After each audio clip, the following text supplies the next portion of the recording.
nós, pessoal da cidade, né, eu imaginava que era o seguinte: você planta, colhe o que você plantou e guarda um pouco daquela colheita para plantar na safra seguinte. Aí eu fui descobrir que não é assim.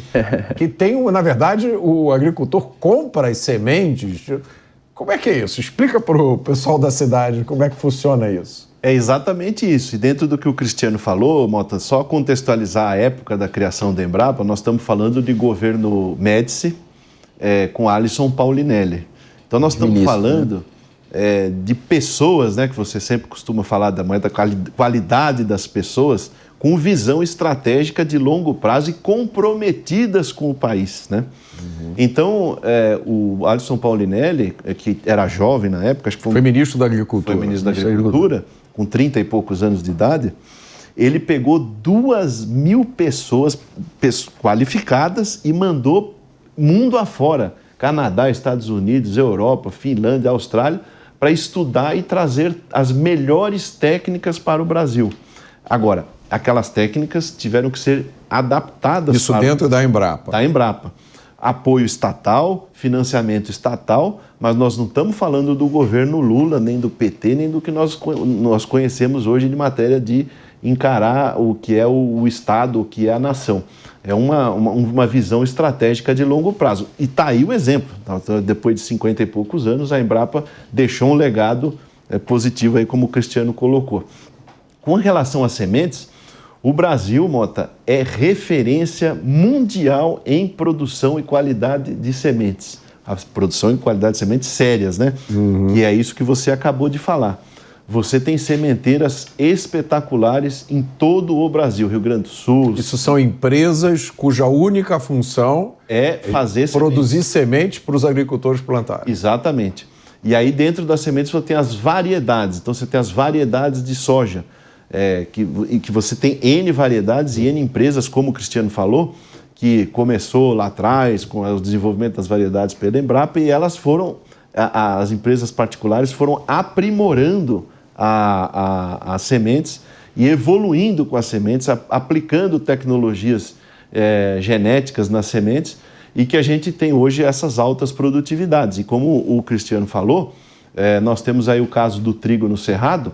O trigo no Cerrado, ele produz mais do que o trigo no Rio Grande do Sul, no Paraná e Santa Catarina. O trigo nesses estados do Sul, basicamente hoje produz aí na faixa de 4.000, 4.500 quilos por hectare, e nós podemos falar que ali no entorno de Brasília, Goiás, Minas Gerais, na região mais alta com irrigação, você pode chegar até 8 ou 9 toneladas por hectare. Isso aí, Mota, não existe em nenhum outro lugar do mundo. Não é que não existe essa produtividade, não existe a produção de trigo num ambiente desse de cerrado ou tropical que chegue a esses níveis de produtividade. Existe isso na França, na Inglaterra, na Ucrânia, mas no mesmo paralelo não existe isso. É o que o Cristiano está colocando. E aí isso mostra como nós temos potencial de expansão dessa cultura do trigo, por exemplo, que o Brasil ainda não é autossuficiente. O Brasil demanda aí de 12 a 13 milhões de toneladas por ano de trigo, e nós produzimos aí na faixa de 8 ou 9 milhões de toneladas. E a gente pode expandir essa produção para outras regiões do Brasil, com áreas, quando eu quero dizer áreas com menor área, aquela história que a gente sempre fala, estão desmatando para plantar mais. Lá no centro-oeste se produz praticamente o dobro do trigo que é produzido no sul, graças a melhorias genéticas, qualidade de sementes, e por conta da pesquisa ter caminhado em direção a uma região que, entre aspas, seria inóspita, seria improvável ou impossível para a produção de trigo. Mesma coisa nós vemos no caso da soja. Falavam que a soja era impossível plantar a partir do paralelo, se eu não me engano, 20, depois já não podia plantar mais soja porque não existiam condições. A Embrapa descobriu o inoculante, que é o brasiliano japônico, né? Que é o principal inoculante de sementes da Embrapa, da soja, desculpe, que foi implementado na região do Cerrado, que revolucionou. O que é um inoculante? O inoculante são bactérias, microbactérias, que você envolve a semente e ela promove a troca e a captação de oxigênio pela planta, porque o oxigênio e nitrogênio. ela capta o oxigênio e produz nitrogênio. A soja ela precisa aproximadamente aí, equivalente a 280 a 300 quilos de nitrogênio para produzir aí umas 5 toneladas por hectare, 4.800 quilos por hectare aproximadamente. Isso aí, se você fosse botar em fertilizante, seria um custo altíssimo. Hoje aí nós estaríamos falando em torno de R$900 por hectare para você colocar 300 quilos de N numa lavoura. E esse inoculante, ele faz isso para você a um custo de R$8 por hectare. Ele capta o oxigênio do ar e transforma em nitrogênio e transforma em grãos.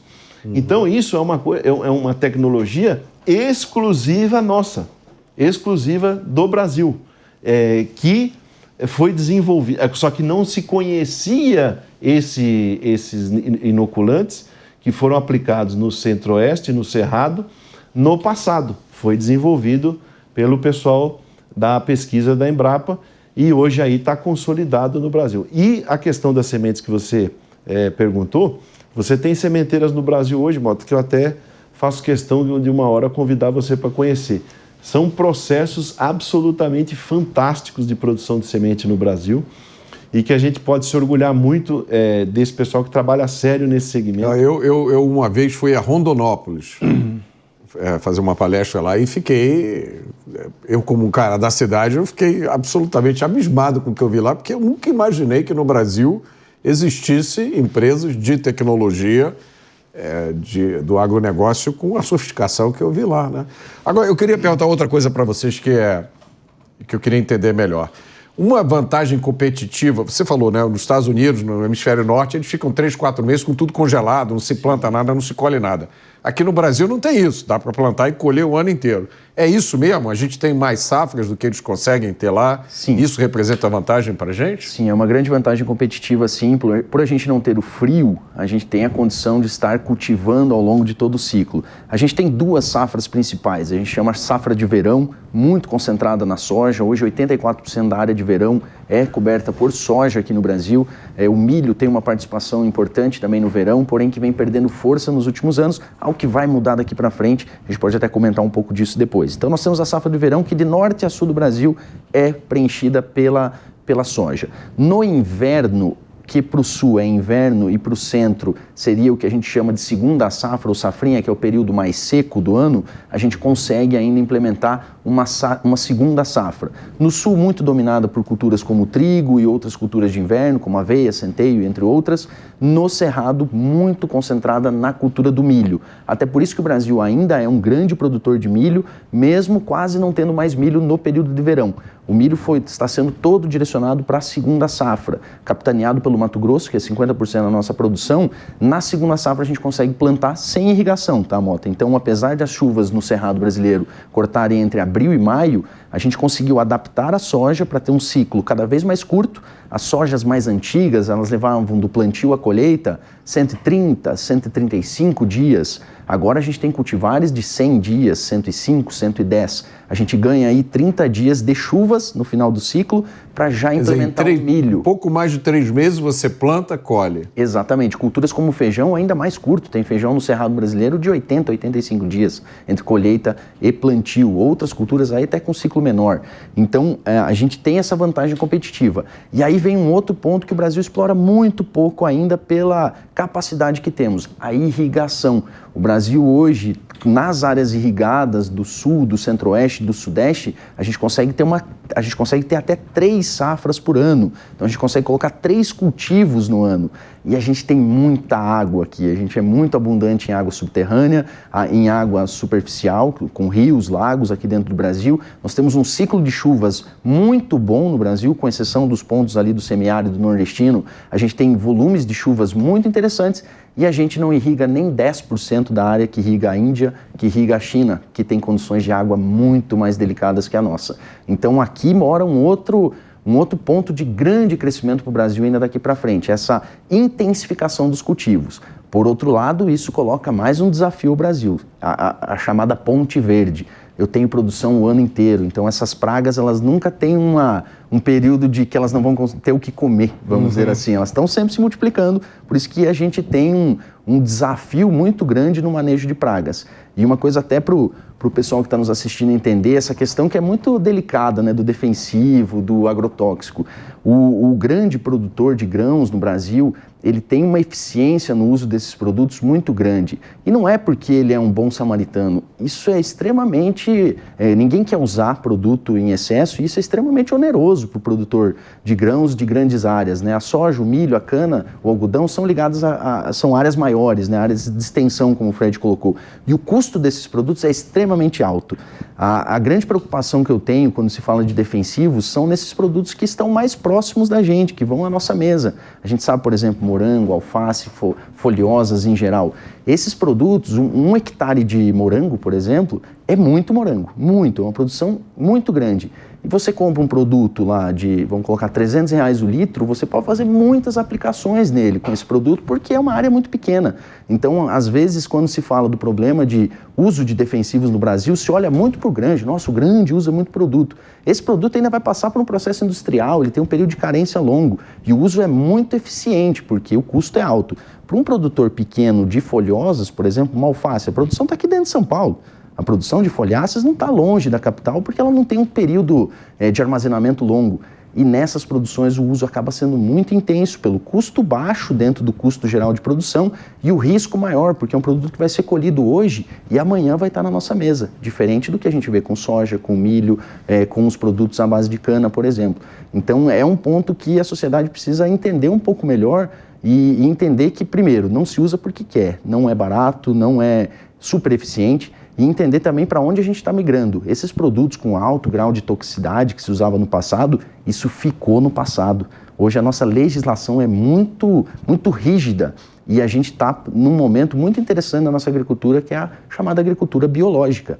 As grandes empresas de defensivos químicos são hoje as detentoras dos produtos biológicos também. A gente vai usar cada vez mais bactérias dentro do controle de fungos, usar fungos para o controle de insetos. A gente já usa isso há muito tempo e vai cada vez mais utilizar esses produtos. Agora, deixa eu trazer um aspecto polêmico aqui para vocês. O Brasil se tornou essa potência do agronegócio, grande produtor de alimentos. Isso incomoda muita gente, né? Quem são os incomodados? Quem são os outros países que concorrem com o agronegócio brasileiro? E o que esses países, se eles têm feito, o que eles têm feito para prejudicar o agronegócio brasileiro ou para diminuir a concorrência do agronegócio brasileiro? Mota, você pega a questão dos... aonde estão os maiores subsídios da agricultura no mundo, né? Estão na Europa, principalmente na Europa ocidental e nos Estados Unidos em alguns setores específicos. Aonde que vem o problema? O problema, para eles não admitirem que eles não estão sendo mais competitivos, aí eles começam a fazer trabalhos através de ONGs, através de movimentos, através de embaixadores como a Greta Thunberg, por exemplo, que acabam virando bastiões de uma causa, mas eles não admitem, olha, nós não conseguimos mais produzir com eficiência, e nós temos que abrir mão disso aqui para o Brasil e vamos nos dedicar àquilo que nós sabemos fazer com excelência. A França faz excelentes queijos. Que é a filosofia do comércio exterior, né? Exato. Você faz o que você faz bem, o que você não faz bem, você compra dos outros. Exatamente. A França faz bem queijo, faz bem vinhos. Dificilmente a gente vai conseguir dominar os queijos e os vinhos como a França domina. Mas a França, outro dia, o presidente Macron e alguém lá do governo francês falou: nós não vamos mais comprar soja brasileira, a França vai estimular a produzir soja na França. Eu vou dizer para você que o município de Sorriso, no Mato Grosso, produz 3 vezes mais soja do que a França inteira. Se eu não estou errado, é 3 vezes mais ou até mais. Então é tão ridículo que não chega... Eu nem sabia que a França produzia soja. É ridículo, é uma coisa ridícula, esse tipo de coisa. Mas o pior, Mota, são aquelas questões que você cansa de ver aqui, que você fala muito na segurança pública, que nunca se dá o nome correto às coisas, né? Em vez de falar que estão protegendo criminosos e defendendo traficantes, eles não admitem isso, dizem que, olha, vamos fazer um ato pela paz, vamos soltar pombinha na Lagoa Rodrigo de Freitas. É isso que eles dão nome. Na agricultura é a mesma coisa. É a mesma coisa. Estão botando fogo na Amazônia, estão matando os animais da Amazônia, estão desmatando não sei o quê. A luta é contra a degradação, a destruição da floresta amazônica. O produtor rural derruba o mato, põe o gado. Teve aquele caso de uma rede de supermercados da França que disse que não ia mais comprar carne brasileira, né? Isso. E também teve uma fabricante de laticínios também que não ia mais comprar leite do Brasil. Exato. Isso é para dar resposta, na verdade, aos agricultores da Europa ou dos Estados Unidos pela sua ineficiência nesse segmento, né? Então, você pega uma pauta comercial, transforma ela numa história bonitinha e normalmente adornada pelo coitadismo, né? Porque o coitadismo ele pega muito bem na questão das populações urbanas, então mostram animais sofrendo, mostram árvores sendo derrubadas, como se aquilo fosse a realidade do país. E não é a realidade do país. Você foi a Rondonópolis, você viu como é que é o ambiente ali. Você vai ali no estado natal do Cristiano Palavra, Santa Catarina, nós estamos falando de agricultura familiar. O modelo de agricultura familiar no Brasil é Santa Catarina. Aquilo ali é um case a ser transportado para o resto do Brasil. Você pega, o Cristiano acabou de falar agora aqui da questão do semiárido nordestino.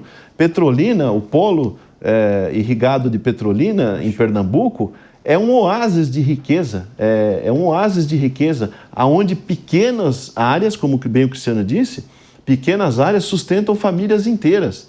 Você não pode, quando você fala em área, 1 hectare de uva ou de manga no Vale Irrigado São Francisco é uma coisa, 1 hectare de soja ou de milho não é nada, mas 1 hectare de uva ou manga é muita área, principalmente da uva de qualidade e manga de qualidade que é produzida lá no Polo Irrigado São Francisco.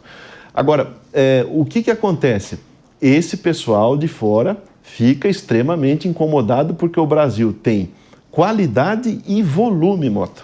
O Brasil tem qualidade e volume. Quando a gente fala em qualidade e volume, fica todo mundo apavorado.